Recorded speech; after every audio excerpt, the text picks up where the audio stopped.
El Gobierno de la Tarde. ¿Qué tal? Muy buenas tardes. Bienvenidos al Gobierno de la Tarde. Iniciamos, ya son las 3 en punto. Para Andrés L. Mateo, Eduardo Núñez, José Luis Mendoza y quien les habla, Yulisa Céspedes, al igual que los demás compañeros, Eddie Alcántara, Esteban Delgado, don Rafael Fafa Taveras y Emil Chireno. Los lunes es un placer estar con ustedes hasta las 7 de la noche. Hoy es un día especial.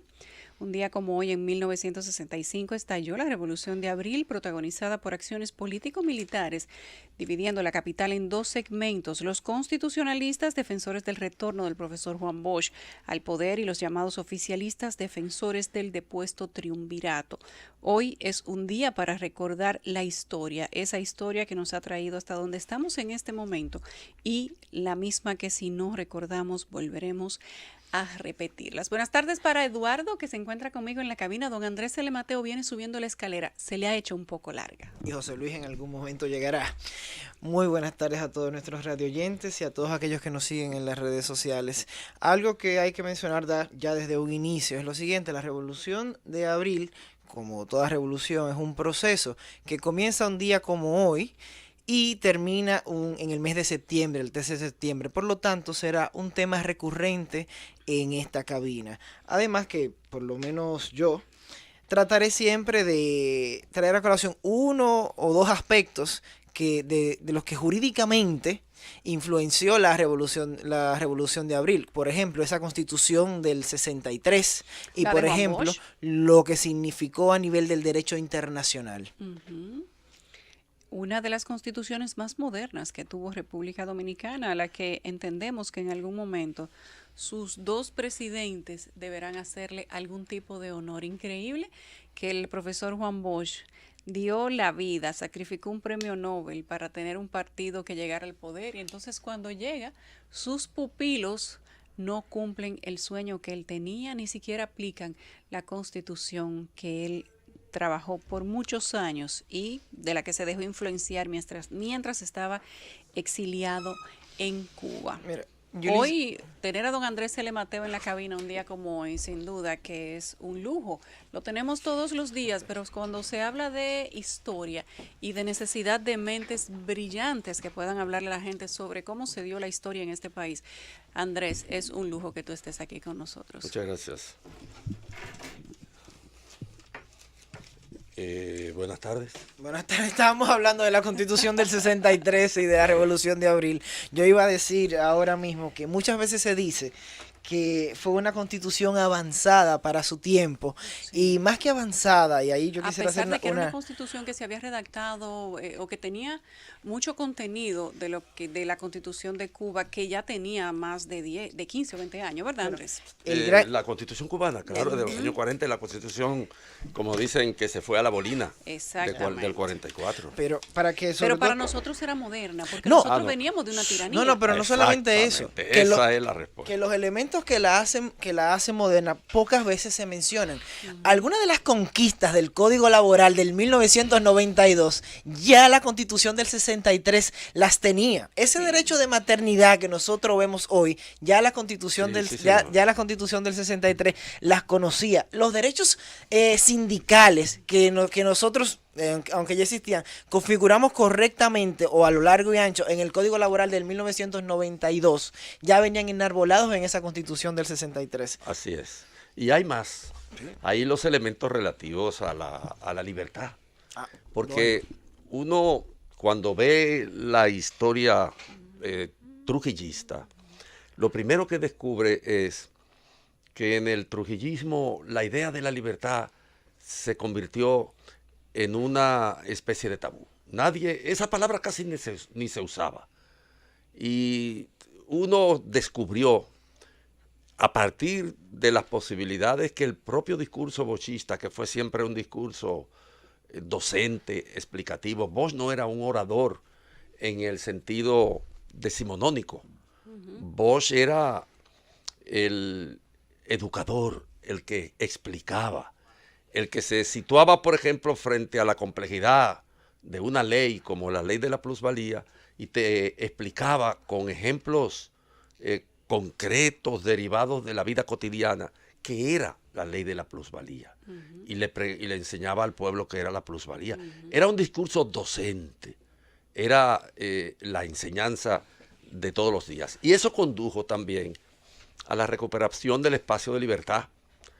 Ese espacio de libertad, por ejemplo, Trujillo lo abolió porque en la historia objetiva de la sociedad dominicana de los 31 años de Trujillo, no se necesitaba más nadie para que la historia se realizaba. Trujillo era el primer maestro, el primer talabartero, el primer médico, el primer barbero, el primer sastre. El primer abogado, era el primer abogado. El primer Trujillo era el marido de todas las mujeres. Sí. Y tenía a la gente que dormir. De todos los hijos, el Dios tener en su casa un dominicano. letrerito que decía: en esta casa Trujillo es el jefe, aunque fuera tú el que trabajaba y la pagaba y todo. Es decir, Trujillo era un absoluto hegeliano. Eso es lo que era Trujillo. Entonces, descubrir esa idea de la libertad con la muerte de Trujillo costó mucho. Y luego está, en el caso concreto de Juan Bosch, su vinculación con las conquistas sociales explícitamente confrontativas con la estructura del poder real. Por ejemplo, la ley del precio tope del azúcar. La ley del precio tope del azúcar, en una coyuntura en la que los precios del azúcar eran ascendentes, muy ascendentes, golpeaba directamente, por una parte, a los centrales azucareros norteamericanos, pero por otra parte, a una oligarquía dominicana que, a pesar del trujillismo, había construido un capital de significación.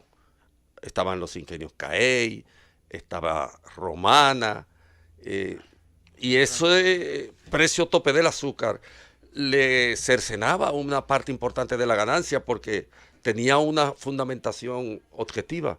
El precio tope del azúcar decía, bueno, hay una parte de los precios coyunturales que se están dando ahora que no se corresponden al esfuerzo de la producción misma, sino a la coyuntura del mercado. Entonces denle una parte al país, asígnenle una parte al país. Está la ley de la plusvalía. La ley de la plusvalía. Vamos a seguir hablando de eso. Eso lo refleja la Constitución. Sí. El gobierno de la tarde. Regresamos al gobierno de la tarde, son las 3:08. Nosotros hoy, a la entrada de este programa, estamos hablando de la Revolución de Abril, porque no es posible iniciar hoy sin hablar de lo que significó aquel estallido protagonizado por acciones sociales, políticos, militares. Eso de que el gobierno de Juan Bosch fue en gran medida una rareza en la historia dominicana en ese momento, porque hablaba de elecciones libres, de un gobierno liberal, democrático, hablaba de la preocupación por el bienestar de todos los dominicanos, y todo aquello, como decía Andrés antes de la pausa, fue mucho para una sociedad que estaba acostumbrada a la dictadura. Eduardo, ¿tú querías decir algo? No, quería decir a donde usted estaba cerrando con el tema de la plusvalía. De hecho, estaba tratando de buscar el artículo de la Constitución del 63, que lo de la plusvalía en el pensamiento de Juan Bosch se refleja tanto, que incluso el artículo 13 de lo busco ahora, que la misma Constitución reconocía en el artículo 22 el derecho de propiedad. Sí. Que en la forma que lo reconoce, enfrentaba a las oligarquías del momento. Claro. De una manera libre, aunque al mismo tiempo también reconocía la iniciativa empresarial, sí, que era una idea de equilibrio. Eso es lo que da una constitución la ley de la plusvalía era una ley muy moderna. Golpeaba a los conservadores con los militares, que también eran unos terratenientes que sí, se pero había la plusvalía eso, justamente por el apego que al vos poder. concibe es la del crecimiento urbano. O sea, o por ejemplo puede ser en un campo. Cuando un gobierno tira una carretera, por ejemplo, y a esa carretera atraviesa grandes cantidades de terreno de un terrateniente, esas tierras adquieren un valor adicional. Sí. Y ese valor adicional, el terrateniente no lo consiguió a partir de su inversión o de su esfuerzo, sino a partir de la inversión y del esfuerzo del aparato del Estado. Por lo tanto, hay una plusvalía que él debe pagarle al Estado a partir de lo que el Estado ha propiciado para de lo que ha invertido. Importantizar su... Y lo mismo pasaba en el plano urbano. O sea que era una ley muy justa, muy moderna, por cierto, para la época, muy moderna. Pero hay otros factores, por ejemplo, muy conflictivo, por cierto, el de la educación laica. Es decir, el laicismo en este país, como todos sabemos, fue en cierto sentido clausurado a partir de la firma en el 54 del Concordato. Y era inconcebible una educación laica en la República Dominicana. Eso fue lo que le granjeó. Él se atrevió a Eso fue lo que le granjeó el disgusto de la Iglesia Católica. Él se atrevió a plantearlo y obviamente... Pero además de la educación laica, la legalización del divorcio, que planteaba una situación de rompimiento prácticamente de la Iglesia con el gobierno, no en el sentido del concordato, sino en cuanto al poder que la Iglesia había tenido desde muchos años y que consiguió prácticamente en un maridaje con la dictadura. No se suponía que este tema del carácter laico de la nueva Constitución fuera algo que la Iglesia pudiera manejar en ese momento, porque como decía Andrés, era algo demasiado avanzado para la época. Muy avanzado. Y no solamente eso, lo que el concordato busca es precisamente eso, volver a un estado confesional, es decir, la costumbre y la tradición católica. Lo que el concordato lo que es realmente es un contrato de derecho internacional convencional entre dos estados, el Estado Dominicano en el caso de nosotros y el Estado Vaticano. Cuando se firma un concordato, la Iglesia impone las condiciones y los dogmas lógicos de su religión, de su fe. Hay otro aspecto. Hay un tema con respecto a la... Y escúchame, don Andrés, con el tema, con el tema de los estados confesionales. Pensar que necesariamente un estado constitucionalmente confesional, que atención, es un estado que reconoce una religión oficial. Pensar que un estado confesional necesariamente es un estado donde las libertades, tanto de culto como de asociación, como también de no creer, están disminuidas, es caer en una trampa. De los 3 países escandinavos que la gente suele citar como el sumum del desarrollo humano, 2 de ellos eran hasta los años 90 estados confesionales. Y uno de ellos lo fue hasta la década pasada. Con la iglesia luterana como iglesia del Estado. Ciertamente, porque ser confesional es que el Estado tiene una religión. Reconozco una... Ser laico es que no es religión oficial. Eso no hace óbice a que cada quien practique la religión de su preferencia. Ni significa que gobierna la Iglesia. Donde sí hace diferencia, y perdón que lo interrumpa, don Andrés, cuando se hace, cuando hay un Estado, y esto no aplica para la mayoría de los países de Occidente, para todos los países de Occidente, cuando se hace la distinción entre un Estado islámico, no el grupo terrorista, y un estado musulmán. En el Estado Islámico no hay separación entre lo que es el Islam propiamente dicho y la administración del Estado. Bueno, yo quiero decir algo que me parece bastante significativo en los términos en que el Estado confesional no se reduce a eso. Es decir, el Estado confesional impone normas, por ejemplo, de carácter normal, de carácter ético, moral, etcétera, en la educación, que va más allá de las creencias religiosas. El Estado confesional es un Estado, por eso hay una diferencia, José Luis, en relación con lo que era Estado confesional o lo que es Estado confesional en los países nórdicos, en esos países de cierto desarrollo. Y por ejemplo el Estado confesional que puede existir en Irán o en Irak, porque mientras en aquel caso era solo asumir el espíritu religioso, una religión oficial, en este caso el Estado confesional impone normas de comportamiento, hay que saber vestirse de tal forma, y si no te rompen la cabeza, te la parten porque tú eres esto, te persiguen. Va más allá de lo que es atribuirse a sí mismo un pensamiento religioso. Hay regímenes de orden religioso que tienen que ver también con la educación, con la unión con personal. Todo. El Estado confesional de los musulmanes, por ejemplo, incluye todo. No es con solo el comportamiento la fe de la mujer y del hombre, todo eso, tal como dice Andrés, de esa manera. Vámonos a una pausa y al regreso continuamos con el tema y además hablamos de lo que fue el gacetazo, señores. Un día como hoy mataron a Jorge Eliezer Gaitán. El gobierno de la tarde. Son las 3:16. Hoy hablamos de historia, de lo que sucedió el 24 de abril de 1965, pero antes de irnos a la pausa reflexionábamos también como tema para entrada que un día como hoy asesinaron al político colombiano de izquierda del Partido Liberal, Jorge Eliezer Gaitán, y que esto fue el detonante de la etapa conocida como el Bogotazo, que así se denominó el episodio de protestas violentas, desórdenes y represión en el centro de Bogotá por el homicidio de Gaitán. Antes de entrar al caso colombiano y de hablar de algo tan interesante y que generó tantas consecuencias históricas, antes de salir de algo que, por otra parte, generó consecuencias históricas en el país, quería siempre meter la cuchara, y lo hacía antes siempre con un dejo, vamos a decir, de excitación por las respuestas que esto generaba. Ahorita llegará Fafa y sé que lo discutiremos. En el hecho de la naturaleza de lo ocurrido en abril aquí. Ya que yo soy de los que dice, y a consecuencia sé de muchas respuestas airadas, de que le llamamos, yo diría casi románticamente, revolución a un levantamiento. Sí, así. Es una revolución, si le llamamos revolución, que tendríamos que contextualizarla en lo urbano. Yo lo he dicho, y esto sin ánimos de reducir para nada la valentía de quienes allí estuvieron y de quienes se enfrentaron el acordonamiento luego de nada más y nada menos que del ejército más poderoso del mundo, de un levantamiento que se centró totalmente en un sector específico de la ciudad de Santo Domingo y que no tuvo, más allá de que después sí ha habido toda una narrativa interesante, yo diría que a veces un poco exagerada, de darle característica masiva nacional. Sí tuvo importancia nacional, no hay dudas.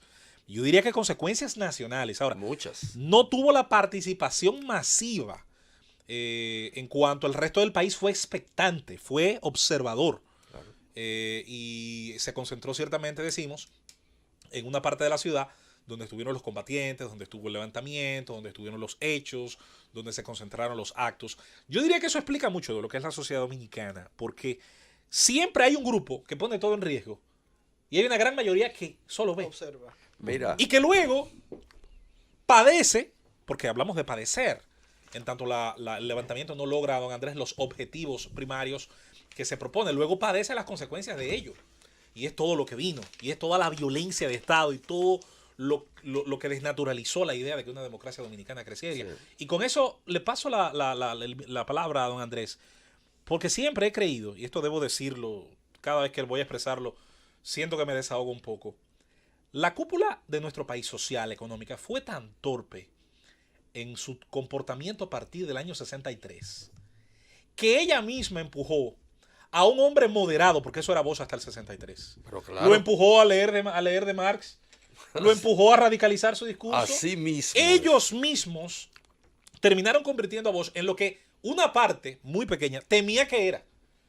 Y esa parte increíblemente terminó convenciendo al resto. Señores, Bosch es el que dice en la campaña del 62 borrón y cuenta nueva, para que el voto de los que habían servido al régimen pudiera normalizarse en democracia y, por el temor al látigo de Viriato, normalizar su participación en democracia sin vencedores ni vencidos. Esa es la inteligencia del profesor Bosch, más allá de todo lo que quizás pueda separarnos después en el discurso ideológico. Era un demócrata carta cabal el que se presentó aquí. ¿Nutrido de qué experiencia? Señores, de la Constitución del 41 de Cuba, nutrido de sus experiencias en sus viajes a Centroamérica, a la admiración a la parte liberal de la democracia estadounidense, la cúpula dominicana, la cúpula social dominicana, en una torpeza infinita que yo diría que no ha sido tal vez analizada todavía en profundidad, termina curiosamente llevándose de un sector extremista y empujando al que era su líder más potable a radicalizarlo. Una cosa que yo creo que pocas veces tal vez, perdón, quizás por la modestia, se ha dicho de manera tan clara. Yo estoy totalmente de acuerdo contigo en lo que respecta a la denominación. Una revolución supone un cambio radical de estructura del modelo económico, supone transformaciones profundas en términos, por ejemplo, de la posesión de la riqueza. Todas esas cosas implican una revolución. Puede ser una revuelta, un levantamiento.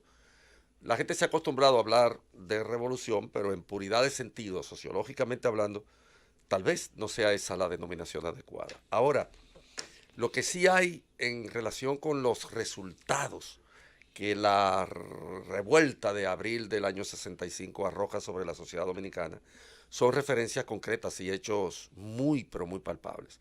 Por ejemplo, el trujillismo dejó la sociedad dominicana enteramente polarizada. Correcto. Con la crisis del 55 que tuvo Trujillo en términos económicos, quizá la única gran crisis que tuvo Trujillo en el 65 se materializó. En el 55 se materializó. Ah, bueno, sí. Porque... Yo diría que hay dos, don Andrés, escúchame. Y curiosamente ambas están separadas por 10 años. La crisis del 45, donde se le presenta el primer movimiento social interno con fortaleza, la huelga azucarera. Sí, sí. Y donde por primera vez Trujillo prueba algo de presión interna real que podía tener un efecto económico.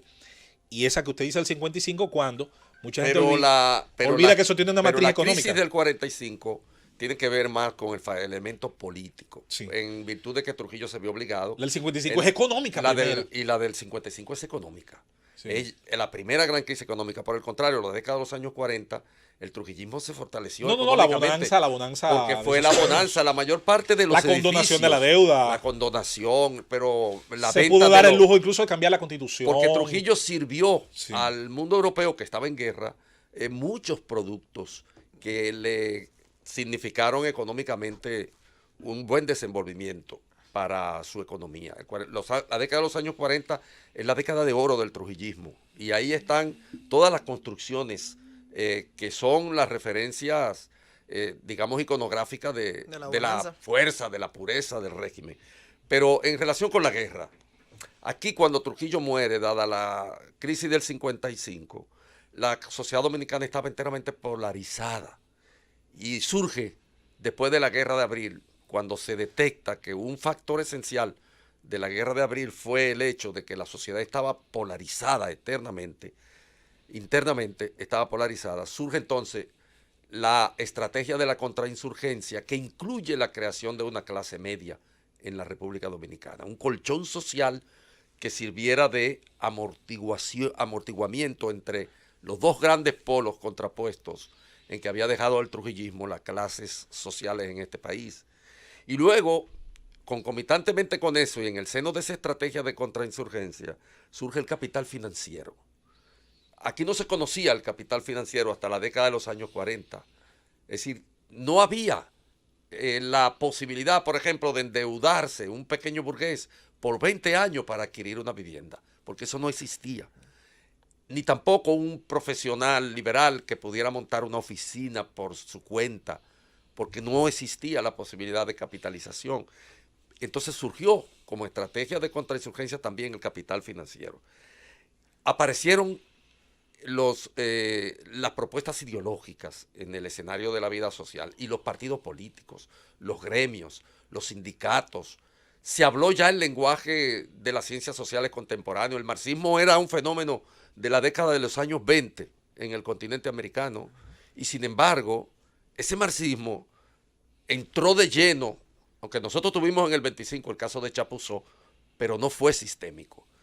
Ese marxismo entró a plenitud con partidos políticos, Partido Comunista, Partido Socialista Popular, el grupo de Cabral, todos esos grupos que enarbolaban ideología y el social cristianismo. Comenzamos a leer la Rerum Novarum, la Quadragésimo Anno, todas esas encíclicas que constituyen, digamos, el espíritu de lo social de la iglesia.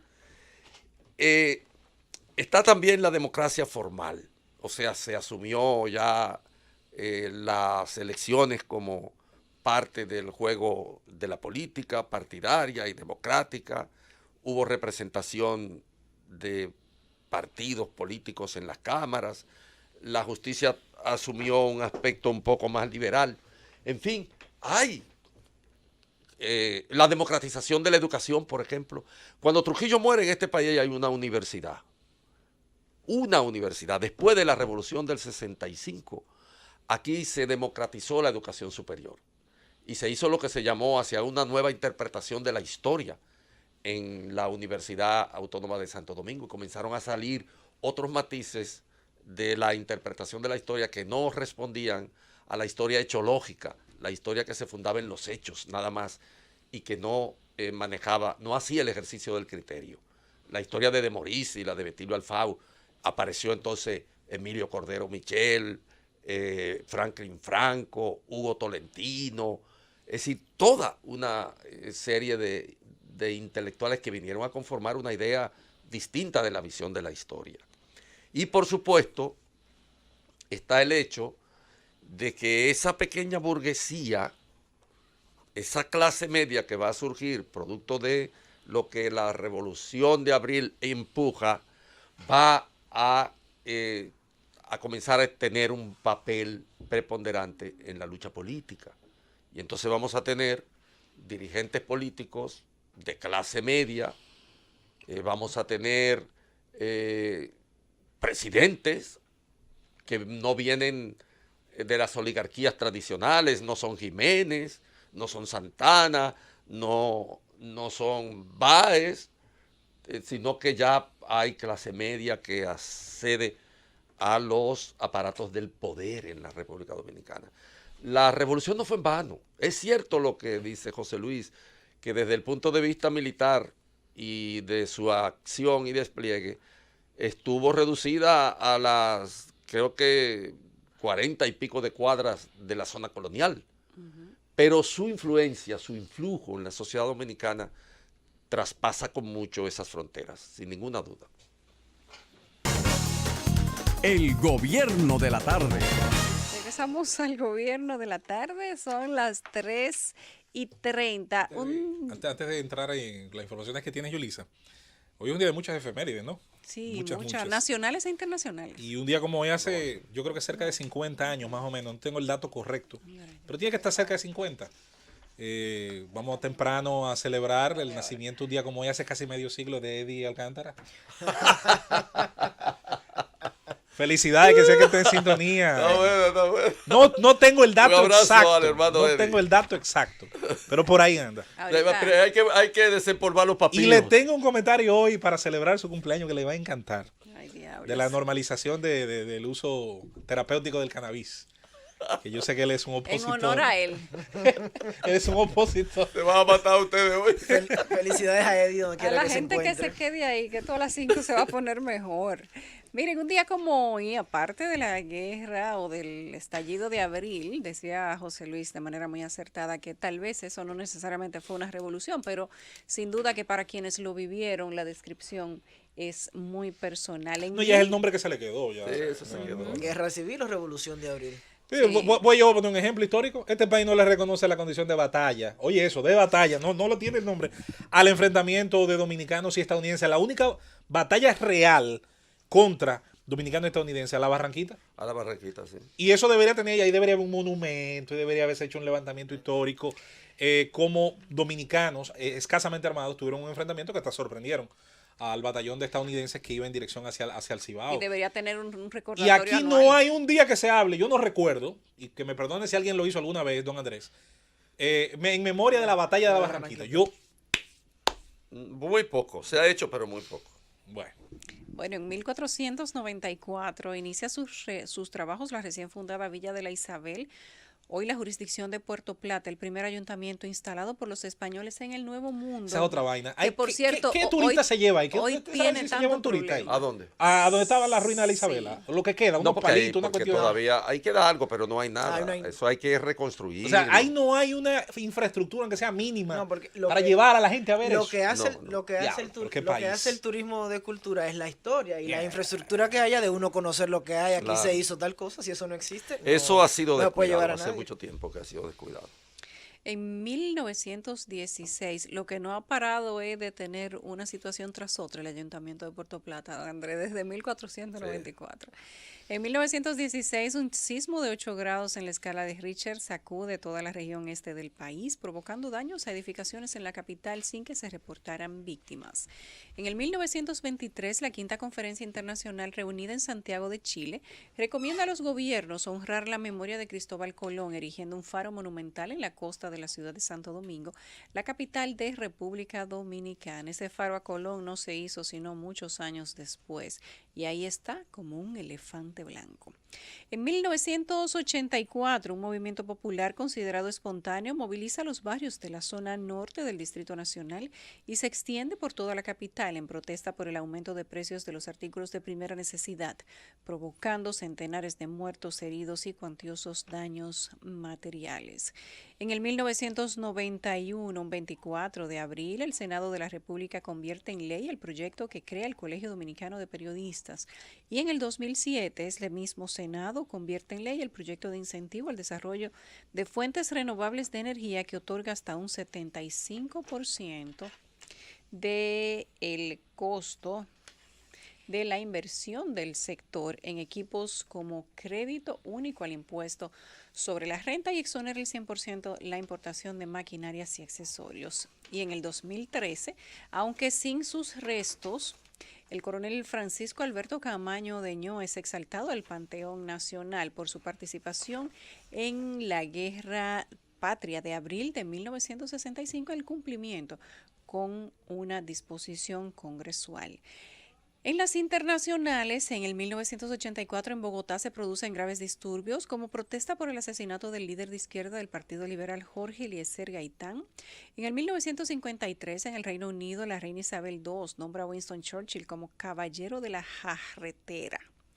En 1900, lo leí 2 veces para ver si era lo correcto. En 1981, el presidente estadounidense Ronald Reagan levanta el embargo de trigo impuesto a la URSS. Y en 1996, el presidente de los Estados Unidos, Clinton, promulga la ley antiterrorista y de pena de muerte efectiva, ADEPA, por sus siglas en inglés, después de los atentados del 93 contra el World Trade Center y Oklahoma City en el 95. En el 1999, la OTAN celebra en Washington su 50 aniversario con una cumbre de gobernantes en la que se aprueba el nuevo concepto estratégico de la organización. En el 2005, el cardenal alemán Joseph Ratzinger es coronado como Papa Benedicto XVI en la Plaza San Pedro en sustitución del fenecido Papa Juan Pablo II. En el 2006, un día como hoy, el presidente George W. Bush admite que Estados Unidos ha cometido errores en Irak, pero que la decisión de invadir ese país para derrocar a Saddam Hussein fue la acertada. En el 2008, la revista American Journal publica un estudio genético mediante el cual se establece que la raza humana estuvo a punto de desaparecer de la faz de la Tierra hace aproximadamente 150.000 años. En 2010, en Phoenix, Arizona, una iniciativa para combatir la inmigración ilegal se convierte en ley. Y en el 2013, en Bangladesh, al menos 1.127 personas pierden la vida y otras 2.438 resultan heridas al derrumbarse un edificio que albergaba varias fábricas textiles en las afueras de la ciudad india de Dhaka. Finalmente, en el 2005, en Estados Unidos, el Departamento de Defensa anuncia una nueva estrategia de seguridad cibernética del Pentágono para trastornar las redes de mando y control de un adversario, infraestructura crucial relacionada con actividades militares y capacidades de armamento. Un día como hoy fue un día muy activo en la historia. Así es. Y antes de irnos a la pausa anterior, hablábamos de que un día como hoy se había dado el Bogotazo, que fue el origen de la violencia en Colombia, y en manos del autor del libro Colombia Feroz, que es José Manuel Martín Medén, dijo que el asesinato de Gaitán había sido un acto contra la democratización de Colombia y hizo una explicación que ha generado una serie de comentarios a lo largo de la historia, donde él dice cómo la CIA participó en el homicidio de Gaitán, que según él ocurrió cuando los dueños de Colombia decidieron que no podían impedir de otra manera que se iniciara la democratización del país desde la presidencia de la República. Él en su libro dice que desde 2 años antes del homicidio, Washington consideraba que Gaitán podía convertirse fácilmente en una amenaza. Lo advertía en uno de sus informes el embajador estadounidense John Wiley y decía que quienes lo conocen aseguran que no quiere a Estados Unidos y se ha pronunciado a favor de la nacionalización de la banca y otras formas de socialismo de Estado que pueden incluir a la industria del petróleo. Que Gaitán tenía la habilidad para manejar las emociones de los desposeídos y un fino talento para la demagogia y la agitación política y que podría ganar la presidencia mediante el proceso democrático y que ese probablemente fue el origen de lo que luego entonces un día como hoy dio al traste con su vida. Así mencionamos y recordamos hoy el Bogotazo. En República Dominicana, mientras tanto, han pasado muchas cosas. La gente no deja de hablar de las pinchadas de teléfonos y hace solo minutos teníamos una pequeña broma aquí en cabina sobre cómo la gente lo ha tomado, inclusive están haciendo chistes con eso. Dice alguien en Twitter y nos copia que van a hacer un nuevo programa que se va a llamar El Procurador Te Escucha. Sí, ese sería un buen programa, pero además Ese programa será todos los días porque el procurador nos escucha a todos. Esa es una parte sustancial de su trabajo. El pinchar teléfonos, no por lo del caso de Brecht. Aquí no hay un periodista independiente, un político de oposición que no tenga el teléfono pinchado. Esa gente, lo dijo Carlos Amarante Baré, fue él que lo dijo. Tuvo un ataque de honestidad, parece. Sí. Hoy Paliza, el presidente de ese partido, el PRM, dijo que la mayoría de los miembros del PRM tienen los teléfonos intervenidos. Si ellos tienen esa información y es fidedigna, entonces lo que tiene que proceder judicialmente, porque también Andrés, José Luis, Eduardo, amagar todo el tiempo. Van a ir donde el procurador a denunciar. Lo que pasa es que amagar siempre con lo mismo y no hacer nada, no evidenciar quiénes son los que tienen los teléfonos intervenidos, cómo ustedes se dieron cuenta, dónde están las informaciones que tienen, lo hace que quede simplemente como un rumor y la oposición debería ser, Pero Andrés, qué rumor. Mira, en este país, en la era de Trujillo, no existían esos mecanismos, pero te oían, te pinchaban. En la época de Balaguer aquí hay personajes que son leyendas, viviendo de eso, y que están ahí. Se establecieron, eran una opción de poder y llegaron a tener equipos y eso se hacía frecuentemente. Es más, los dispositivos con los que contaba, por ejemplo, el DNI en la época de Balaguer eran inferiores a lo que tenían esos tigres. En los gobiernos del PRD se pinchaba también. Eso es una tradición aquí. Lo que pasa es que ahora... Recuerda que en el gobierno de Hipólito hubo un escándalo por eso también. Y en los gobiernos de Lionel, pero que ahora es una cosa completamente dirigida. Yo dije hoy, lo dije en la televisión, que a mí me visitó el domingo un coronel del DNI. Andrés, tú vas a hacer que lo voten. Y me explicó que el gobierno dominicano había adquirido 3 equipos sofisticados de interceptación telefónica en Israel y que se habían instalado y que uno era de la Procuraduría General de la República. Que me desmientan, que lo digan, yo lo estoy diciendo tal y como lo me explicó, que se compraron a partir de dinero colocado dentro de el renglón de seguridad del Estado y que por eso no se van a figurar en ningún sitio. Y que ahí trabajan alrededor de 14 personas del procurador y en el resto han ido a formar un centro de intervención telefónica y que en los otros 2 equipos fueron a dar soporte a las actividades de normales, con comillas o sin comillas, de el DNI.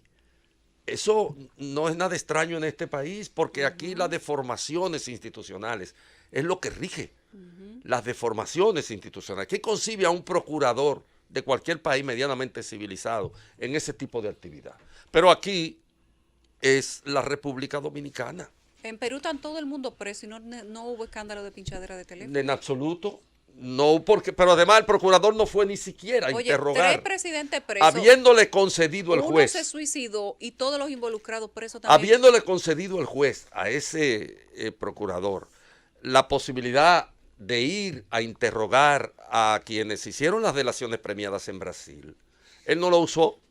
Él no allanó a Marcos Vasconcelos Cruz. Nunca usó un papelito de Marcos Vasconcelos Cruz. Se fue antes de que convirtieran eso en un inmediatamente. Joao Santana jamás nadie lo interrogó, todo lo contrario. En público Danilo Medina lloró por su partida y le agradeció y todo eso. Ese es el país en que vivimos. Entonces, ¿qué es lo que está el PRM? El PRM que se tire a la calle a reclamar el respeto a la libertad, que se lancen a la calle, que creen que van a resolver estos problemas con notas de prensa, con declaraciones, con ir a los programas de televisión. No, hombre, por Dios. Pero eso, entonces tú me estás dando la razón. Eso es lo que te estoy diciendo. No, pues está bien, que entonces, llorando. Y estamos así, como los rotarios, sí, que estamos de acuerdo y discutiendo. Y discutimos. Que ellos llorando en medio de comunicación no van a resolver nada. ¿Qué gana Paliza con decir ahora en un comunicado que la mitad o la mayoría de los dirigentes de su partido tienen los teléfonos intervenidos? Que haga algo, porque eso lo sabe el país entero. Están pinchando gente hasta de su mismo partido, no lo van a pinchar. Sí, pero es una inmoralidad. Con el respeto de todo, gran novedad. Ellos no lo sabían. Claro, pero mira, años, en el 2008, cuando gobernaba Leonel Fernández, el grito era de los PRDistas que acusaban al gobierno de intervenir en los teléfonos. Cuando era gobierno Hipólito, entonces los PLDistas también hicieron el mismo escándalo porque le estaban pinchando los teléfonos. No, pero ahora es industrial, un trabajo que además... En el gobierno de Danilo, entonces se quejan lo de los otros dos, lo de Leonel y lo del PRM y lo de los otros partidos chiquitos de que le están pinchando. Mira ese uso, por ejemplo, que se hizo de la tecnología para acercar a Miriam Germán. ¡Qué abuso! ¿En qué país del mundo un procurador puede hacer un abuso semejante? Un abuso como ese. Cercar a una persona usando el poder, sabiendo que era una persona que es un juez activo, es una persona que tiene una preponderancia. ¿Y no le han sometido todavía? Que si hay tanta prueba debieron hacerle un expediente ya. ¿Qué va a someter ese tipo, coño? El gobierno de la tarde.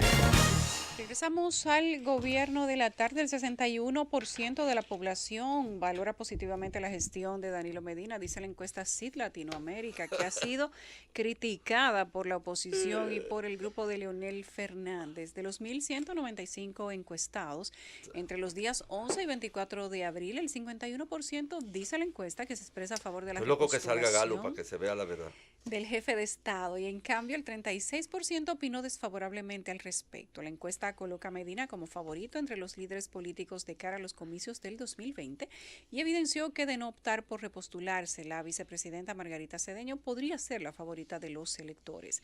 El 55% indicó que el mejor presidente que ha tenido la nación es Danilo Medina, mientras que el 23% señaló a Hipólito Mejía y el 22% a Leonel Fernández. Estamos viviendo una repetición de muchos elementos que se dieron en el año 2011, en la etapa previa a la decisión del presidente Fernández entonces. Y la del 2015 también, sucedió exactamente eso mismo. No, pero hay una diferenciación, El presidente Medina en el 15 buscaba un segundo periodo y punto. En el caso del 12, del 11, estaba la discusión, recuerden, de si la modificación constitucional del 10, porque alguien se atrevió a decirlo en esa época, que si eso le valía al presidente Fernández en esa época, que si no le contaba, que él tenía que contarle del 8 en adelante, o sea, que podía reelegirse en el 12. No olviden a Freddy Pérez, para decirlo con nombre y apellido, y a otro Félix, haciéndole escarceo de los supuestos 2 millones de firmas, que yo insisto, no firmó nadie, pero bueno, esa es una creencia mía. Recuerda que en ese momento... El día 5 entregan los 2 millones.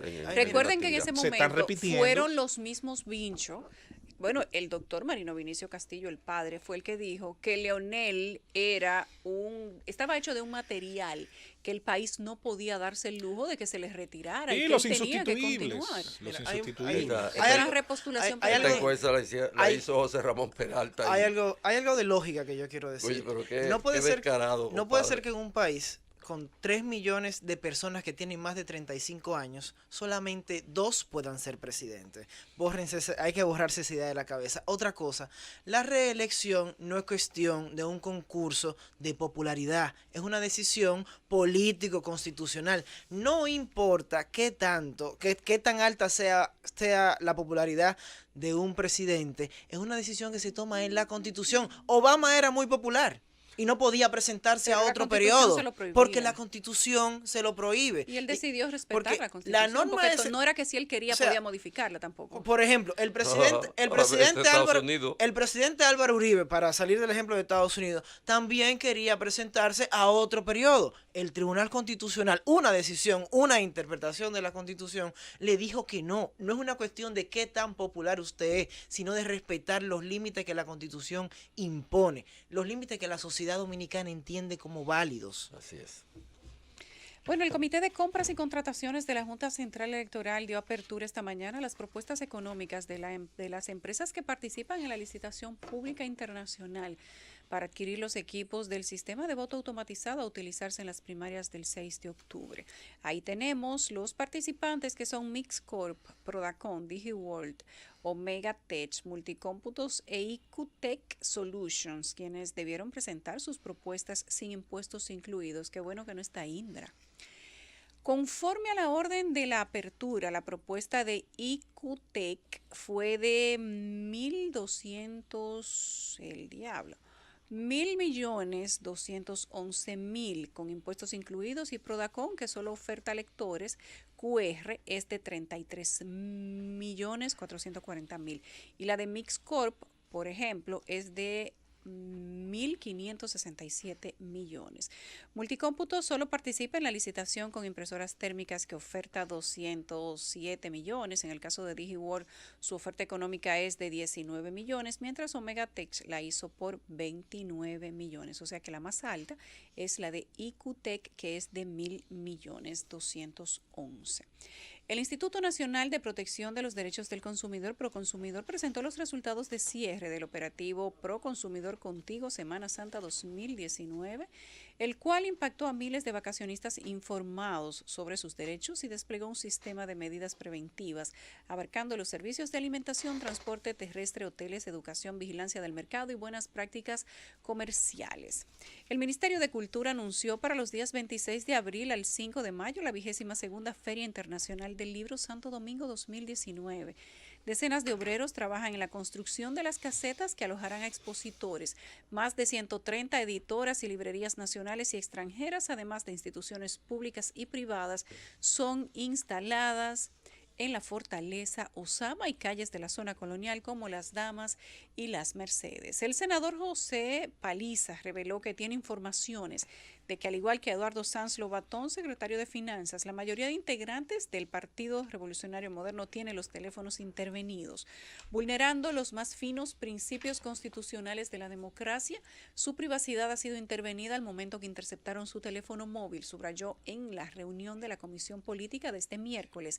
Sanz Lobatón dijo que está sorprendido de enterarse de que la Procuraduría había intervenido su teléfono celular, por lo que él también abogó por una explicación a esa institución. Y el diputado nacional y presidente del Frente Amplio, Fidel Santana, afirmó este miércoles que las intervenciones telefónicas son parte de las acciones de un Estado delincuente. Todas esas son cosas de un Estado que viola sus propias leyes, es decir, un Estado delincuente, un Estado que irrespeta la Constitución de la República y las leyes que precisamente protegen la intimidad de las personas. Las declaraciones del legislador se producen luego de que ayer martes el Ministerio Público diera seguridad de que las interceptaciones telefónicas que realiza están sujetas al estricto apego de la ley, autorizadas por los jueces. Que por cierto, quiero insistir en algo que hemos discutido y lo discutimos fuera del aire. Todo el mundo sabe, y lo discutíamos acá con Eduardo, claro que existe hay una creencia ahí que yo pienso que está basada en hechos tangibles, de que hay gente que ha tenido acceso a equipos para darle seguimiento a números telefónicos con toda la ilegalidad que sabemos ha tenido por años y hemos descrito acá. Ahora, yo no quiero dejar pasar por alto una cosa. El papel de la judicatura dominicana al frente de estas denuncias me gustaría que se aclarara.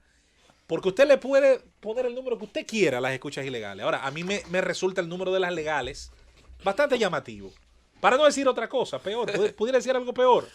Es decir, la judicatura puede, y que no me digan que no puede. Porque aquí entonces tenemos que entender, o es verdad que hay jueces valientes o no los hay. Porque si los hay, entonces los demás pueden serlo. Y si no los hay, entonces no hay ninguno que podemos destacar al momento entonces de poner un paro diciendo, espérate, yo entiendo que de acuerdo a la Constitución Dominicana y a las libertades individuales y a las libertades de cada uno de los ciudadanos, entonces esto no procede. Ahora, si cada petición entonces se dice que sí, pues entonces ninguna es ilegal, ninguna de esas de las que están ahí enumeradas está mal. Mira, hay algo importante. Porque o nos tiramos o nos ondeamos. No, hay algo, José Luis. La excusa de que han sido autorizadas por un auto de un juez de garantías, que es el juez de instrucción, no quiere decir que las cosas estén bien. Eso es algo que también tiene que tener claro. Tiene que quedar claro. Que si hay 18,000 solicitudes y las 18,000 han sido autorizadas, no quiere decir que la violación de derechos no exista. De todas formas, el número... Lo único que significa es que el procedimiento se hizo correctamente. Lo único que se cumplió sí, con la cuota procesal, pero no que se garantizaron los derechos. Pero si tú pones el número de teléfono a nombre de otra persona, el juez no está supuesto a saber que ese teléfono tú estás duplicándole el nombre o se lo estás cambiando. El juez te autoriza la orden y supuestamente tú cumpliste con el procedimiento. Ahora, ¿está bien que tú pongas el nombre de una persona y le pongas un reguero de números que no le corresponden? Mira, yo sinceramente entiendo que no, porque cuando yo siendo juez de garantía, siendo juez de instrucción, la solicitud que hace el Ministerio Público puede volcarse en dos posibilidades. O la rechazan o la admiten. Cuando el 98% la admiten. Cuando en un 98% le están admitiendo, también me está diciendo que en el 98% están garantizados los derechos de esa persona que están investigando, cosa que no ha sucedido, como bien reflejan los ejemplos que tenemos aquí. Al menos eso es lo que parece. Exacto, al menos eso es lo que parece, porque ciertamente nosotros no tenemos los expedientes. Exactamente, porque para decir que no, que son ilegales, pero nosotros tenemos que tener los hechos para controvertir lo que dice el Ministerio Público. Pero el 98% sigue siendo sigue siendo una instrucción demasiado complaciente. Sí, pero está altísimo. Hay una responsabilidad del Poder Judicial importante. La apelación a la ley para justificar la violencia de Estado es lo que siempre ha ocurrido. Siempre se apela a la ley para justificar la violencia de Estado. Las dictaduras, por ejemplo, las grandes dictaduras, los grandes poderes absolutos, no tienen nunca delitos políticos, todos son delitos comunes. Sí. Es decir, no hay en las dictaduras, no hay delitos políticos. Buscan el resguardo de la legalidad. Siempre buscan el resguardo de la legalidad. Óyeme, el mejor caso es el de Miriam Germán, vuelvo a repetirlo. Lo que me dio a mí esa pena tan grande, ver a ese inspector de la Procuraduría explicando la intervención telefónica, diciendo que fue un error, pero que ellos no la aplicaron. Óyeme, hay que ser un descarado en lo que respecta a ese uso de la apelación de la justicia para justificar la violencia de Estado. Es que eso es violencia de Estado. Eso no es otra cosa, es violencia de Estado y ahí no hay nada que discutir. El gobierno de la tarde. Son las 4 en punto en el gobierno de la tarde en la Z101 y en todo el país. Puerto Plata va a convocar el cabildo para buscar una solución al tema del vertedero. Esto se ha debatido por más de 3 horas hoy en la sede del Obispado de Puerto Plata. Dirigentes comunitarios, populares y empresarios acordaron con las autoridades municipales celebrar un cabildo abierto para buscar la solución definitiva del vertedero que todavía funciona en la comunidad de Magiolo a la entrada de esa provincia. El alcalde municipal Walter Musa informó que los participantes del encuentro coordinado por el obispo Monseñor Julio César Corniel escucharon las exposiciones de los técnicos de Dominicana Limpia sobre la propuesta de construir un relleno sanitario seco en la comunidad de Magiolo. El aspirante presidencial por el PLD, Carlos Amarante, insistió que el expresidente Leonel Fernández debe tomar licencia como presidente de la organización. Amarante reiteró que Fernández utilice esa función en provecho de su precandidatura en perjuicio de los demás aspirantes y no contribuya a un proceso transparente de cara a las primarias del PLD el 6 de octubre. Según su nota de prensa, Amarante afirmó que el afán de Leonel de retornar al poder por otros 8 años le confiere características mesiánicas a su proyecto presidencial que no se conforma con los 12 años que gobernó el país. Varios partidos políticos y movimientos opositores denunciaron ayer martes que la Junta Central Electoral pretende designar una Junta Municipal en Santo Domingo Este, dispuesta al servicio del Partido de la Liberación Dominicana. Las organizaciones y partidos políticos representadas ante esta Junta Municipal Electoral de Santo Domingo Este tenemos el deber de denunciar ante los municipios y el país las pretensiones de la Junta Central Electoral de designar una Junta Monetaria parcializada con el PLD. Así lo denunció Manuel Jiménez. El candidato alcalde de ese municipio indicó que la Junta intenta designar personas que no asistieron a las vistas públicas y que nadie propuso en dichas vistas, por lo que desconocen la legitimidad de las acciones.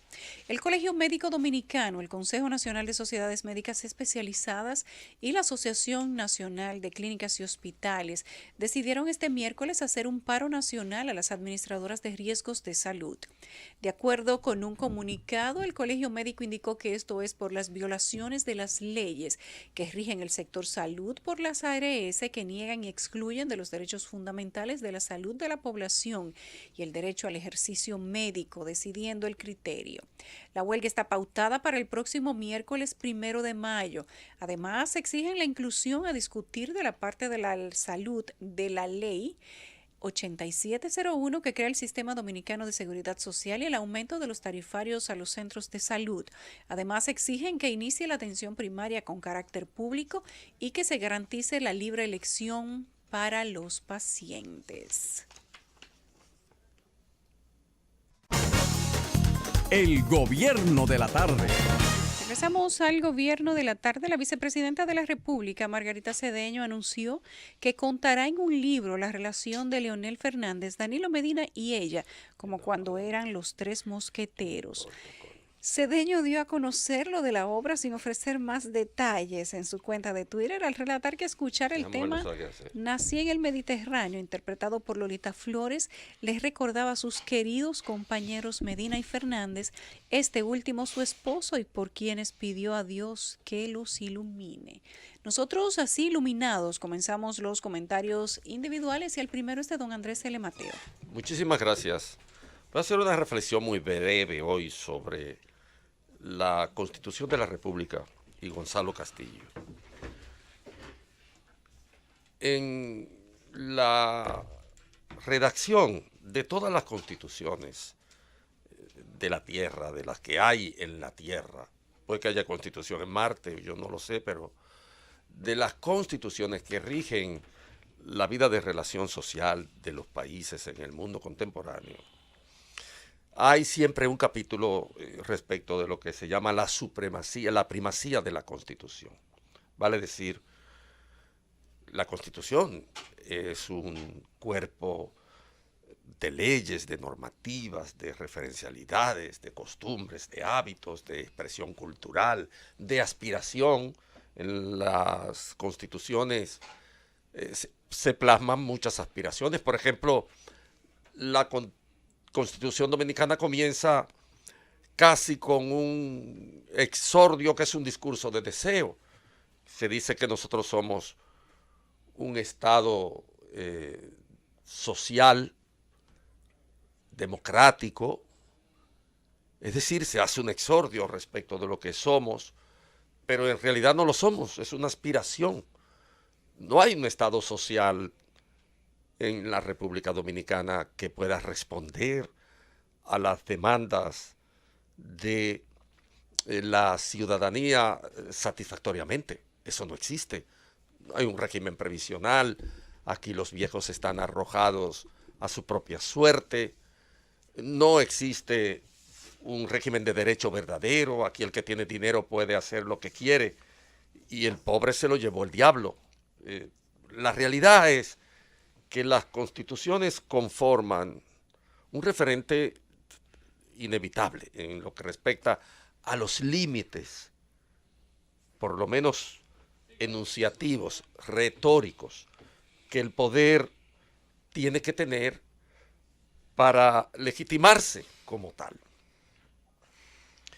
Bueno, yo hago todos estos señalamientos porque si algo no se respeta en la República Dominicana es ese concepto de la primacía de la Constitución, por sobre todas las leyes, por sobre las ambiciones personales, por sobre la flexibilidad del aparato institucional. La primacía de la Constitución debía servir. ¿A quiénes rige la Constitución de un país? ¿No es a todos? ¿No se supone que la Constitución de un país debe regirnos a todos? Particularmente a quienes tienen la misión de defender el Estado constitucional, a quienes son los depositarios de la administración del Estado, a los funcionarios, a los presidentes de la República, a los vicepresidentes, a los gobernadores, a los senadores, a los diputados. Son ellos quienes tienen la misión de sacar a flote una idea no mutilada de lo que una constitución debe ser respecto de su primacía en el orden social. Y Eduardo hablaba ahorita del caso de Barack Obama. En las redes yo coloqué incluso en mi cuenta de Facebook una intervención de Obama respecto de que él agradecía la oportunidad que la nación norteamericana le había dado de ser su presidente y que era un trabajo que le gustaba, que es más, que él lo había hecho bien, señalaba, y que le gustaría continuar. Dice Obama en las condiciones en las que deja el poder, que lo deja en alto, se puede decir. No es como el caso de Bush, por ejemplo, que cuando salió del poder salió gateando casi.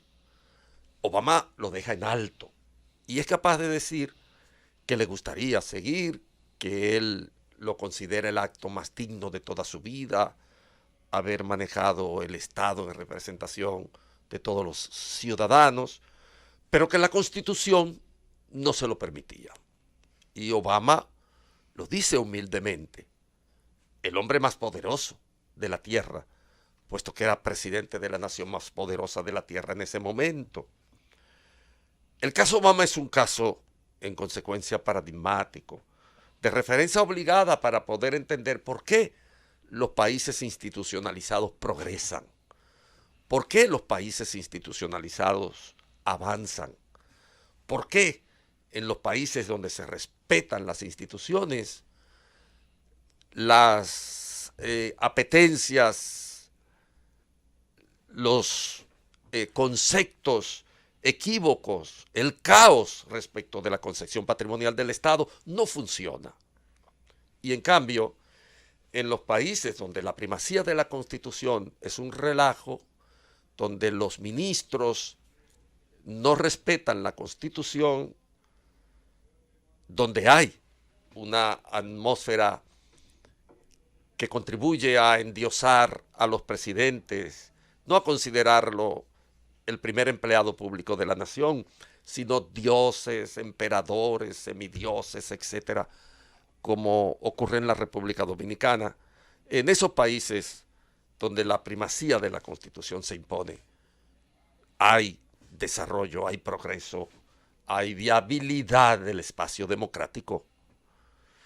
Y lo quiero ilustrar con algo que a mí me vuelve a parecer grotesco en la actitud del ministro de Obras Públicas, Gonzalo Castillo. ¿Por qué? Porque en una oportunidad Gonzalo Castillo dijo que Danilo Medina debía ser reelecto porque era el benefactor de la patria. Algo que tampoco tiene mucha originalidad, porque ya Trujillo fue benefactor de la patria y padre de la patria nueva. Pero lo dijo Gonzalo Castillo. Y porque ahora él reitera que será el pueblo quien decidirá sobre la reelección de Medina, ignorando por completo un precepto constitucional. Es más, aquí hay un abogado de mucho conocimiento, aquí está Eduardo.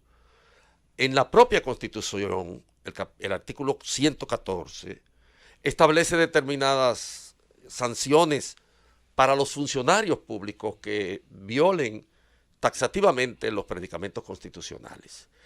Y el transitorio no es un ripio, el transitorio no está colocado allí como algo decorativo, el transitorio es parte de la Constitución. Y un ministro en funciones, de acuerdo al artículo 114 de la Constitución, puede ser sancionado por ese tipo de pronunciamientos reeleccionistas en razón de lo que la propia Constitución establece y de la supremacía, la primacía de la Constitución. Aquí no importa. Los ministros están en plena campaña, los paniaguados que giran alrededor del poder están en plena campaña, el conjunto de funcionarios y de mecanismos del aparato del Estado que está incentivando la violación a la Constitución de la República podría ser sancionado. Y un político de renombre, que es además un gran abogado, esta mañana nos decía a nosotros que si el procurador general de la República de este país fuera de verdad un procurador general y no un alicate político del Poder Ejecutivo, sometiera a estos funcionarios que violan el artículo 114 de la Constitución cuando proclaman abiertamente su adhesión a la reelección. Nosotros, yo no hago ningún tipo de discurso de deseo sobre las realidades dominicanas, las entiendo, me las explico y me enfrento a ellas a partir del conocimiento de sus leyes y de la relación de causa-efecto que establecen.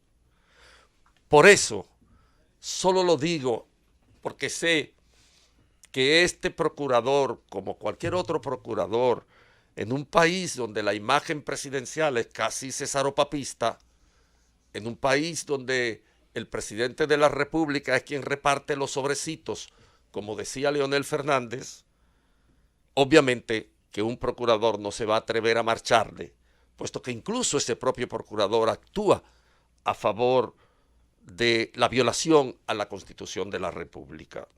Ojalá y algún día nosotros podamos tener presidentes como Barack Obama, que dice que le gustó el cargo, que el cargo lo dignificó, que su deseo sería continuar, puesto que él cree que es un oficio, un trabajo muy digno, y que él también interpretaba que lo había hecho muy bien, pero que la Constitución de su país decía que no, y por lo tanto, él también decía que no. El gobierno de la tarde. Regresamos al gobierno de la tarde, son las 4:18. Los muertos en Sri Lanka suben a 359 y las autoridades siguen en alerta a más ataques. Este fue el ataque en la serie de atentados del domingo de resurrección contra iglesias y hoteles de lujo en Sri Lanka.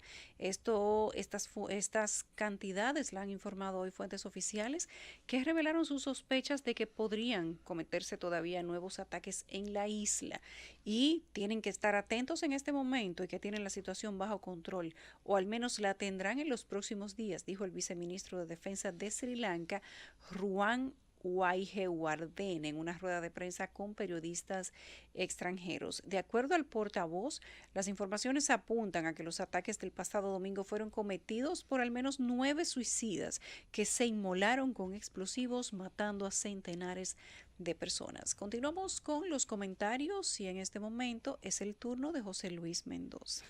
Bueno, muchas gracias. El tema del pasado, y hoy que es un día muy enfocado en estos temas de las efemérides, quería por lo menos de alguna manera tocar el tema en la parte inicial. Y no es que me disgusta para nada, todo lo contrario, yo soy un gran amante de la historia, me gusta muchísimo la idea de que miremos hacia atrás y aprendamos del pasado. Pero si usted mira hacia atrás y estudia el pasado y procura aprender de él, es para con esa información tomar decisiones. Yo siempre he creído que el valor de la información, y sobre todo en una época como la que vivimos, donde quizás tiene más valor que nunca y donde se cuantifica mejor el valor de la información, transfiere su utilidad en la toma de decisiones. Usted se informa como gerente de empresa, como empleado, como persona física independiente individual, para tomar decisiones todos los días. Es así de simple. Quizá usted lo hace de manera casi instintiva y muchas veces no se ha detenido a pensar en el proceso. Pero de eso se trata. La clave aquí está en cuáles decisiones nosotros tomamos o cambiamos en nuestro patrón de decisiones habitual a partir de reflexionar sobre los hechos y los acontecimientos del presente y del pasado remoto. Si nuestro país, por ejemplo, ha vivido históricamente una grave crisis de confianza en varias de las herramientas del sistema, incluyendo algunas de ellas tan importantes, tan vitales para el desarrollo de la nación como es el elemento de la justicia, bueno, ¿qué estamos exigiendo como sociedad en la construcción de una justicia mejor cuando nuestros candidatos del 66 en adelante, nunca, ninguno ha hecho su tema de campaña el elemento de justicia? Nadie en este país, al menos que yo recuerde, y si me equivoco, por favor pido que me señalen el ejemplo y pido disculpas de antemano, nadie en este país le ha sacado un punto porcentual de las encuestas a otro candidato sobre la base de tener una mejor oferta en cuanto a la separación de los poderes, el respeto a los poderes y a la independencia de estos. Si existió alguna vez, yo soy el primero que pide que me lo señalen y voy a pedir las disculpas del lugar. Y miren que estoy siendo bastante atrevido, porque por ahí está la campaña precisamente de Bush del 90, o la campaña de Bush anterior, los anteriores. Me estoy arriesgando a eso, a que me lo demuestren, y ojalá encontrar quien me demuestre que estoy equivocado. No veo, por lo tanto, este tipo de fechas especiales y de señalamientos y de recordatorios y de todos los comandos que han participado, y que por cierto a mí nunca me ha dado mucho la suma de comandos y de comandantes, ni vivos ni de los que se han ido. Me salen más comandantes que los del Ejército Rojo. Hay algo que no me da en la contabilidad heroica. Pero bueno, ese soy yo. Al final, el hecho en sí y la parte importante de por lo que se luchó, contra lo que se luchó, y los resultados que tuvo más adelante esa lucha entre dominicanos, con un comportamiento, insisto, lo decía hace un ratito, en un grupo en el que participo con muchos jóvenes brillantes, en el momento, por cierto, de más torpeza y arrogancia de la política exterior norteamericana, tal vez en su historia. Ese inciso de Kennedy, Lyndon B. Johnson a Nixon, hasta una parte de Nixon, porque quizás el mismo Nixon se vio obligado a aprender del charco en el que se había metido históricamente la nación, y tiene, producto de la asesoría de la que tenía cerca, que entender que era el momento de comenzar a poner los pies en polvorosa y comenzar el retiro de Vietnam y comenzar a de alguna manera, cambiar un poquito la política exterior estadounidense. De ahí se da el famoso viaje, la diplomacia del ping-pong, del viaje a China y algunos elementos más que propiciaron que su política exterior terminara mejor que como comenzó, porque como comenzó fue casi tan disparatosamente como había empezado y terminado la de Lyndon B. Johnson, para desgracia de lo que debió ser una lucha, insisto, que dejara resultados y que dejara resultados visibles en el tiempo. Esto coincide con un momento internacional donde Estados Unidos, en su visión tal vez más sesgada e insisto, su visión más arrogante de la historia, envía 42,000 de sus soldados, más la Fuerza Interamericana de Paz, como se le llamó a esa cosa, por no decir otro nombre, que se creó prácticamente al vapor, y donde vinieron soldados paraguayos, brasileños y de otras nacionalidades a hacer el paripé, de alguna manera que justificara la acción de los estadounidenses. Quiero decir, y mucha gente se estará preguntando, bueno, pero ¿y qué final tú querías si no se daba la intervención? Yo voy a poner un ejemplo. La historia no se rediseña como uno quisiera. Yo no creo en las ucronías, que es como se llama ese subtipo de literatura que reescribe las historias a partir de finales que no existieron.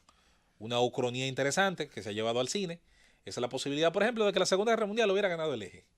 De eso se han escrito libros y se han hecho incluso películas. Hay una serie, El hombre en el castillo blanco. Por ejemplo, una ucronía muy interesante, por ejemplo, de la que alguna vez escuché hablar, no sé si hay una literatura extensa, tiene que ver con el hecho de que el descubrimiento de América no lo hubiera hecho un navegante genovés bajo el mandato español, sino que lo hubiera hecho una de las repúblicas italianas, o que lo hubiera hecho Caboto un poco antes, bajo el mandato de la monarquía británica.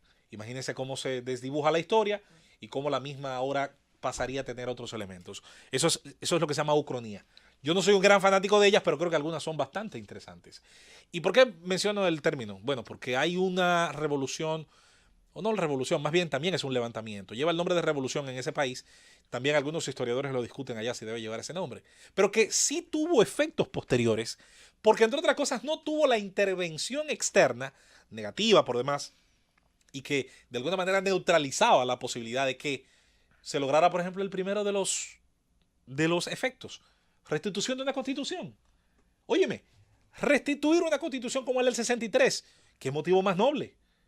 Independientemente que después de ahí, insisto, hay una narrativa que si usted la escucha y no profundiza, cualquiera cree que lo que se estaba tratando de restituir era una especie de constitución al estilo de la Revolución Cubana del 61 en adelante, o algo por el estilo. No, si se estaba tratando de restituir la constitución del año 63, la que se tomó con una asamblea constituyente, y donde se hizo, por cierto, un rol extraordinario por parte de esos asambleístas y del gobierno electo entonces, para tener una constitución liberal, una constitución que tenía características interesantísimas. Entonces, ¿dónde ocurrió ese conato interno? Y donde terminó, yo creo que como por naturaleza tenía que terminar, y con unos efectos visibles, y yo diría que positivos, en Costa Rica. La revolución de 1949.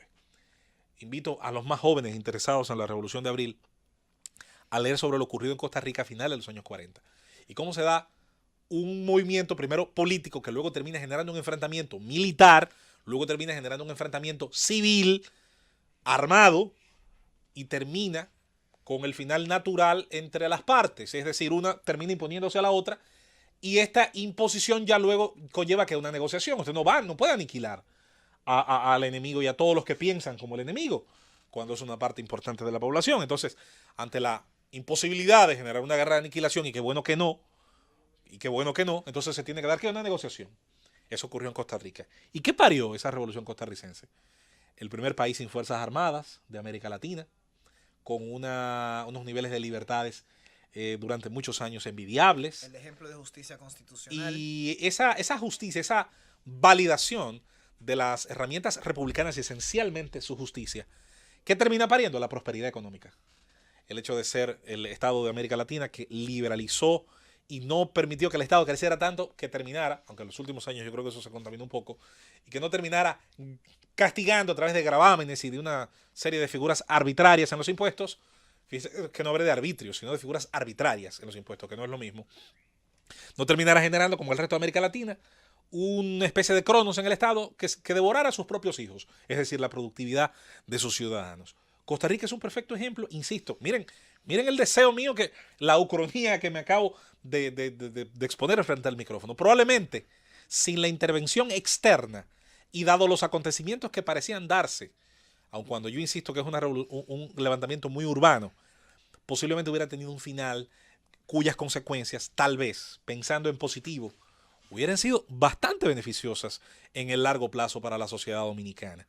Pero la historia no es lo que quisimos que hubiera sido, lo que pudo ser, sino lo que terminó siendo. Aprendamos de ello y tomemos con esa información entonces las decisiones correctas y empujemos en la dirección correcta como ciudadanía lo adelante.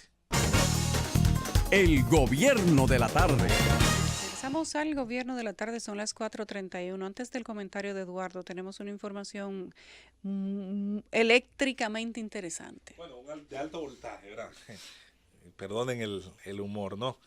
500 obreros fueron cancelados hoy en la planta carbón de Punta Catalina en medio de las protestas caracterizadas por incendios de neumáticos, continuación de la paralización de los trabajos y la militarización dentro y fuera de la edificación. Esta información es de hoy, es de hace, vamos a decir, un tiempo relativamente breve. El periódico El Nacional, bajo la firma tanto de Silvio Cabrera como de Fausto Soto, ahora nadie va a dudar de Silvio, seguro, la coloca el periódico El Nacional y ahí está. Silvio Cabrera fue el del artículo de Miriam Germán, ¿no? Que por cierto, para cuando que se buscó el dato. Dijeron que trabajaba en la Procuraduría. Pero trabaja en la Procuraduría del Gobierno de Hipólito. Eso tampoco se dijo. Porque, insisto, aquí todo es un tema de intereses. Todo. Incluso los que se dicen ser los buenos. En ese sentido, pues, 500 obreros cancelados en las plantas a carbón de Punta Catalina. ¿Cómo se quedó vacía la planta? Yo estoy como por recalcular ahora la cantidad total de... ¿Cuántos empleados tiene la planta de Punta Catalina? Esa es una buena pregunta. Madre mía, bueno. 3, dice Francis. ¿Qué? 3,000. Más o menos 3,000. Pero como quiera 500 es una cantidad. Es muchísimo. Sí, eso produce un pasivo laboral importante también. Pero tú sabes lo que es 500 gente para la calle de repente. A nivel de imagen de la empresa no se ve bien porque un reclamo de bonificaciones y luego 500 despedidos afecta, independientemente de quién tiene la razón. Bien. No se ve bien. Quizá el consorcio pudo haber sido un poco, digamos que un poco más benevolente o quizá un poco más prudente. Sí, yo creo que sí, Eduardo, esa sería la palabra.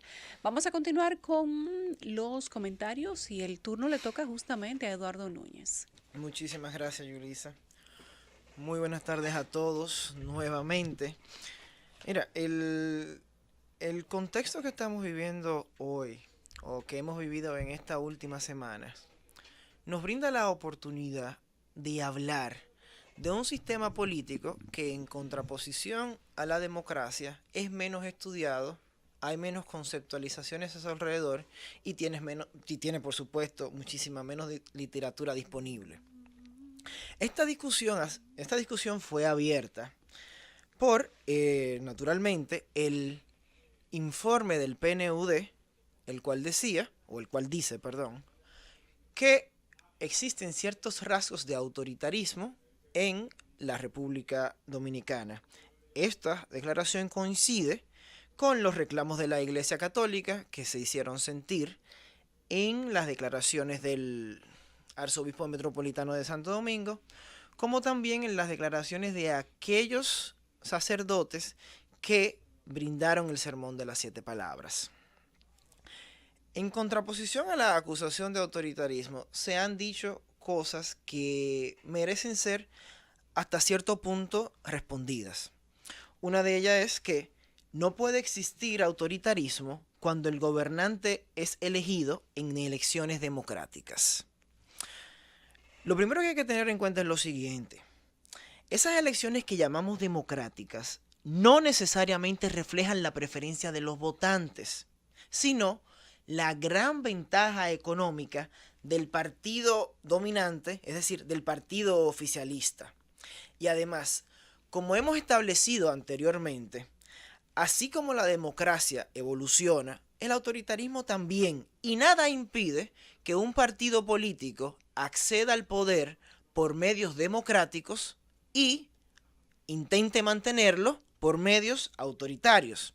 En Latinoamérica tenemos un ejemplo muy reciente de esto, y es el ejemplo del fallecido presidente venezolano Hugo Chávez, quien fue elegido mediante medios democráticos, contando con una popularidad descomunal, y en el periodo comprendido entre el año 2002 y el año 2005 se caracterizó por la persecución e intimidación de la oposición en los medios de comunicación.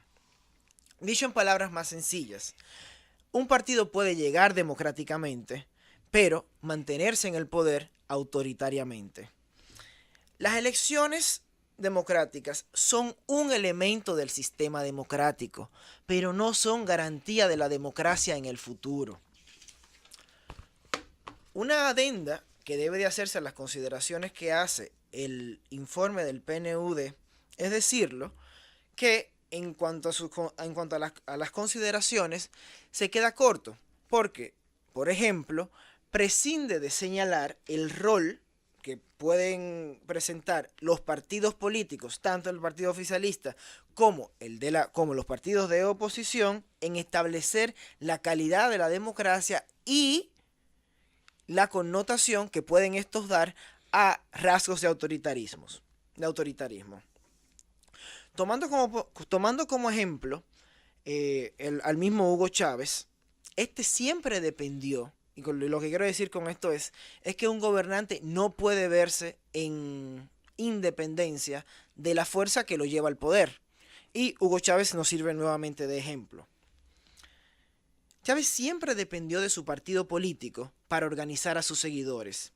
Igualmente, necesitó a su partido político para ejercer el control y apoderarse del poder legislativo de su nación.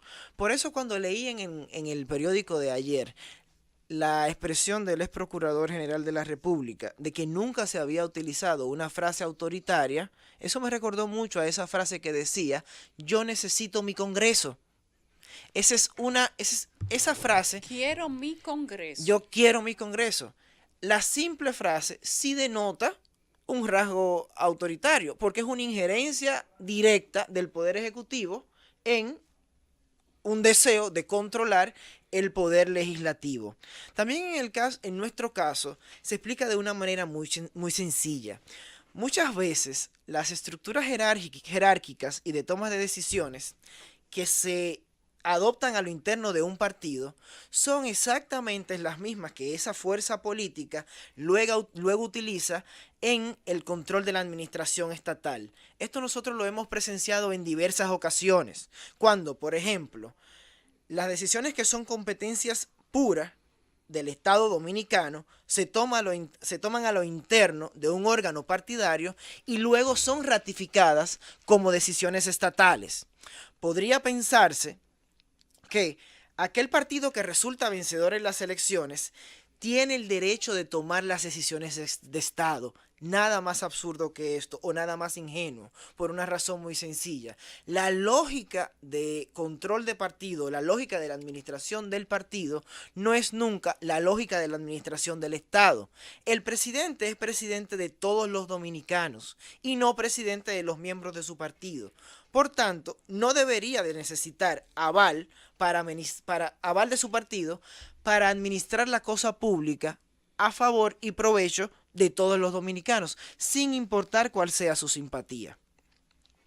Por último, y en cuanto a este aspecto de los partidos políticos, en cuanto a los rasgos de autoritarismo, no, es importante también señalar el rol que juega la oposición.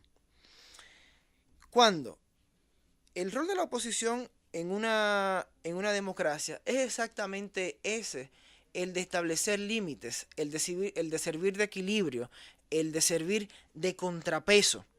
Y de hecho, cuando lo traemos al ejemplo de la República Dominicana, es inclusive un rasgo relativamente fácil de identificar.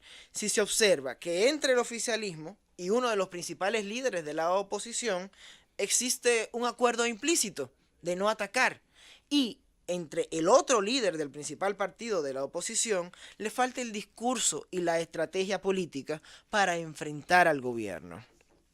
Francis. Todavía, tranquila, no me quite tiempo. Los elementos que reflejan, se está riendo Yulisa, los elementos que reflejan una postura política autoritaria son aquellos que van dirigidos a la necesidad de un control total y concentrado de aspectos estratégicos como por ejemplo las comunicaciones, los poderes del Estado, el control o la reducción de los partidos de oposición y el control de la movilización de las masas. Explico esto en otras palabras. No quiere decir que cada problema que tenga nuestra democracia es un signo de autoritarismo. Hay problemas como, por ejemplo, la compra-venta de cédulas, que son simplemente delitos o que son actos de corrupción, que no otorgan a una democracia una connotación autoritaria. No obstante, la injerencia de un poder en otro, la ausencia de oposición, el control de medios de comunicación sí son elementos que podrían dar a pensar la presencia de rasgos autoritarios. Para finalizar mi comentario, me veo en la obligación de establecer que ninguna de las críticas o observaciones realizadas obedecen a un interés personal ni a una simpatía política particular. Es que hay algo que necesitamos entender. La democracia es un sistema político y social, y se nutre de la libertad de expresión y de la libertad de prensa, que son fundamentales para su existencia. En otras palabras, si la función crítica que se ejerce a través de la libertad de expresión, la democracia no existiría. Si en un Estado existen espacios o reductos exentos de crítica ciudadana y de supervisión, será cualquier cosa menos un Estado democrático. La democracia es cierto que se alimenta del acuerdo con la mayoría, pero también con el desacuerdo con esta. Democracia implica disenso y la capacidad de aceptar, sin reducir, posiciones que no necesariamente concuerden con la mía. Ahora sí, Francis. El gobierno de la tarde.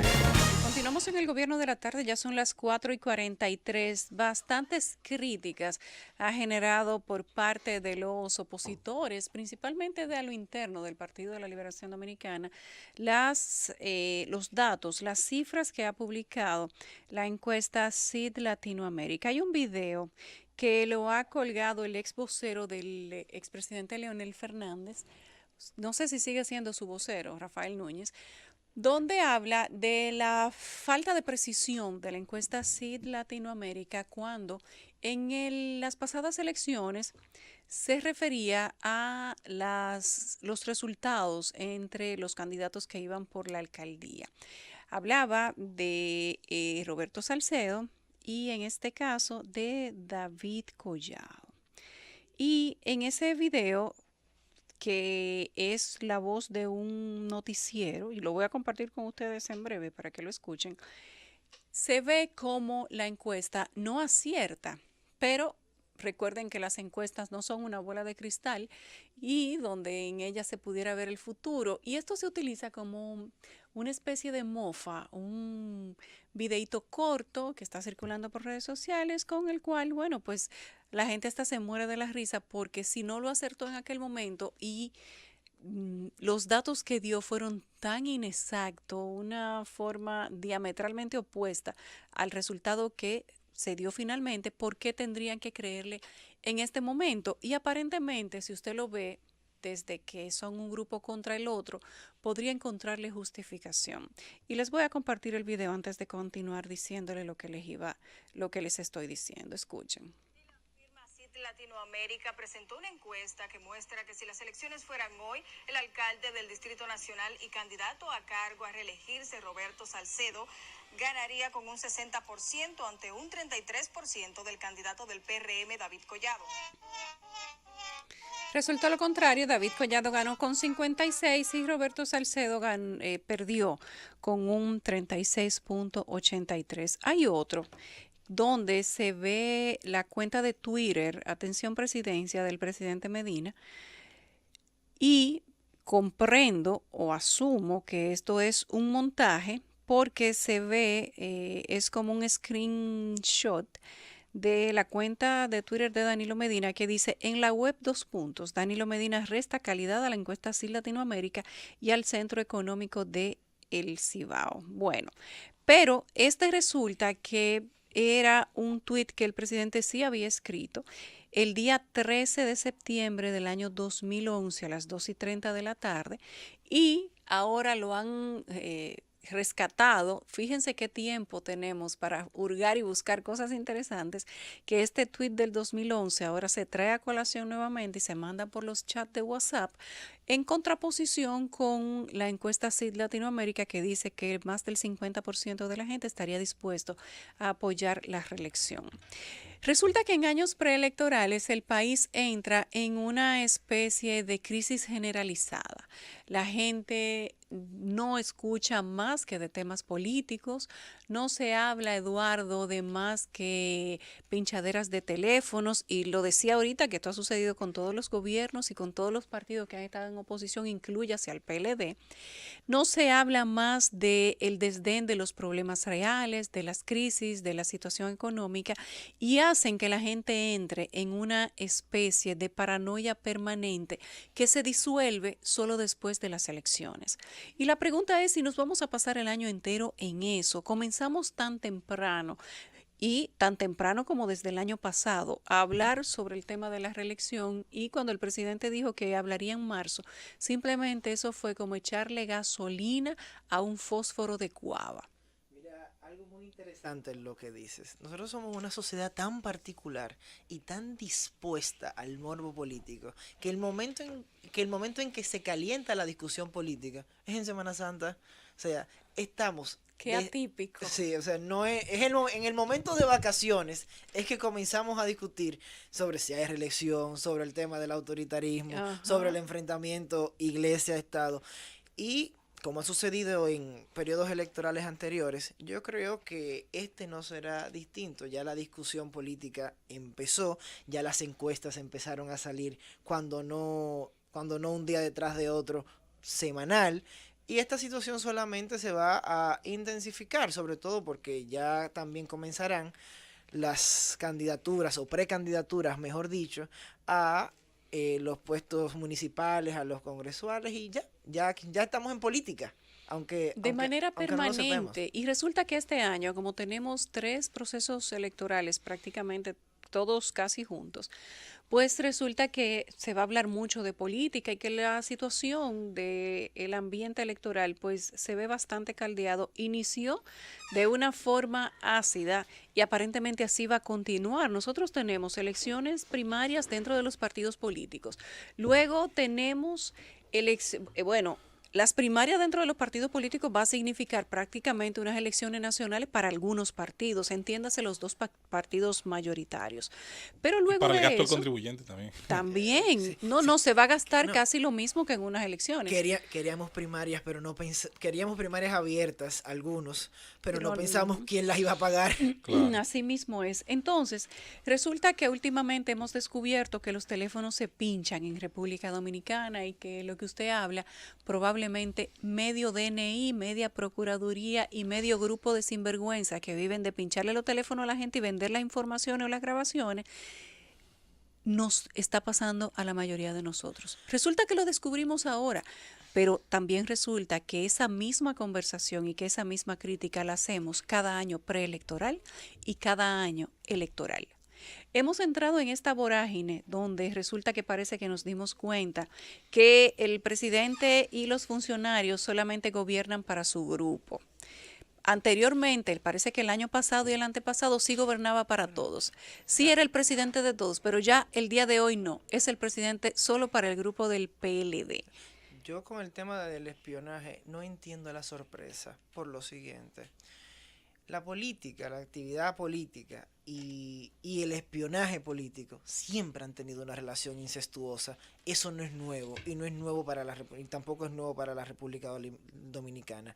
Lo que sí llama mucho la atención es que esta relación venga a contaminar la esfera de la intimidad de personas que nadie tiene que ver con eso. O sea, que los recursos del Estado se estén utilizando de manera arbitraria, de manera personal, de manera interesada, para afectar a personas que ni se encuentran ahí. Pero el espionaje político lo ha hecho el PRSC, el PRD y el PLD. Todos, de hecho. Lo hacía Trujillo. O sea, La pregunta aquí es... a Lincoln le interceptaban las cartas. O sea, no es algo nuevo para la política. La pregunta aquí es, si vamos a seguir permitiendo que los políticos nos sometan a una memoria electoral permanente, vamos a seguir permitiendo que solamente una vez cada 4 años descubramos que los políticos roban.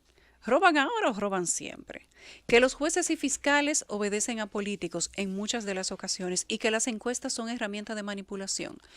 Vamos a seguir permitiendo que sean estos políticos, muchos de ellos con poca calidad moral, quienes decidan cuáles son los temas de importancia para el país y que nos vayamos diluyendo de acuerdo a la necesidad de esos partidos políticos en temas que no tienen nada de prioritarios y que solamente son importantes para ellos, cuando los temas del orden nacional continúan estando ahí latentes, cuando la gente que se enferma sigue necesitando medicamentos y dinero para ir a un hospital, los que no tienen trabajo siguen necesitando tener un mejor trabajo o tener un trabajo cual que sea para poder llevar la comida a su familia. Si vamos a seguir pensando o que nos sigan haciendo creer que todos los problemas del orden nacional, educativo, económico, de salarios, de salud, de todos, que los tenemos todos cuando llegamos a nuestra casa, se quedaron en una especie de stand-by, se paralizaron o se congelaron para después de la política. Descubrimos ahora, en un periodo preelectoral, que esta bola de políticos sirve para muy poca cosa y que la mayoría de ellos vienen a hacernos las mismas promesas que nos hacen cada 4 años, después se van y si ganan se convierten muchos de ellos en buenos funcionarios, pero la mayoría en funcionarios corruptos. Yo creo que tenemos que pensar que convivimos con todo eso de manera permanente, pero solo en la época electoral estos temas se algidecen.